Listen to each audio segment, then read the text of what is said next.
you played for the South African national team, Yeah, right?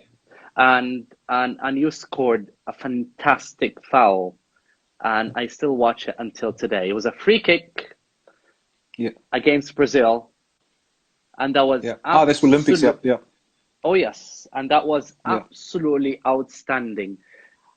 How did you reach that level to be able to stand in an yeah, Olympics and score a goal with confidence?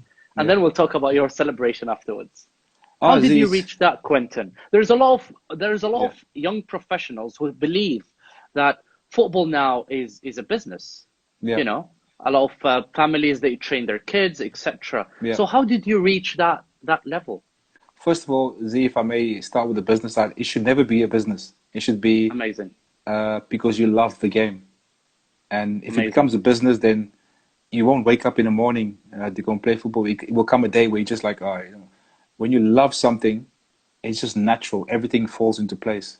You have no problem waking up. You have no problem going to do the extra training. You have no problem uh, working, running 20 miles.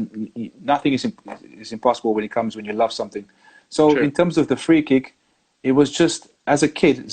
My first World Cup, I started to use my imagination. Obviously, you start to imagine it as a kid. It was 1990, and I was at home in South Africa, and I watched my first World Cup was Italy 1990, and the opening game was in San Siro. It was Cameroon against Argentina, and Cameroon beat Argentina 1-0. And I think the Wow. goal scorer was Oman Beek. And then for us, as on the African continent, that was like amazing. After the game, I went outside to play with my friends on the field, and we wanted to be Makanaki and Oman Beek. And so the imagination started there. And then you start to Wow. play football every day, play for the school team, play for my local team, play for my provincial team. And it was just practice, but it all became natural because I love football. And I was so blessed when I grew up in Q Town and in Cape Town that Wow. everyone played football. If you weren't Yes, playing true. football, you either were in a bad Yeah. environment, Yeah, but exactly. Yeah.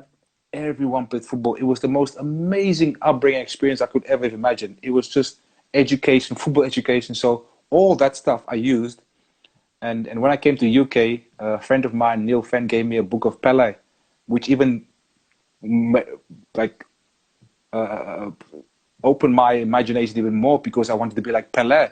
I wanted to Yes. be Brazilian. So I practiced the Pele style of playing, the free kicks, everything. And then that moment comes to play against Brazil. Brazil. Yeah. So all that stuff as a kid I went through, here's my moment.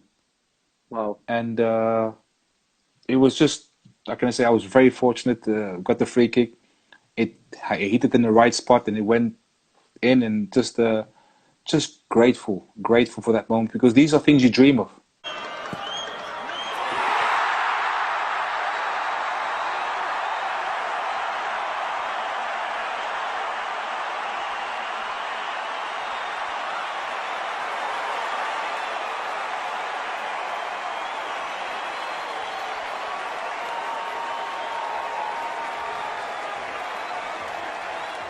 Score for South Africa.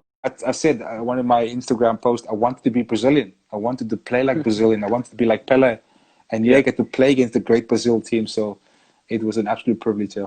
It's a great moment. I believe, well, I think you were really enjoying that. I've watched the video a couple of Oh times yes. and I would look at your face and you were just screaming. Like you were like, yes, Oh you know, yes. like I made Oh it. So I bet oh no yes. words would describe your feeling that day. Impossible. Oh I no. don't See, think there's any it's words. see, it's Brazil. Ronaldinho was playing, Yeah, so you can yeah, imagine. he It was playing. was, Yeah, and for us as for South Africans, it's already a privilege or a huge honor to play in the Olympics. Let alone going to play against the mighty Brazil and beating him. yeah. It was just mind blowing. It just shows I, us that what we are capable of when we start to believe and play as a team.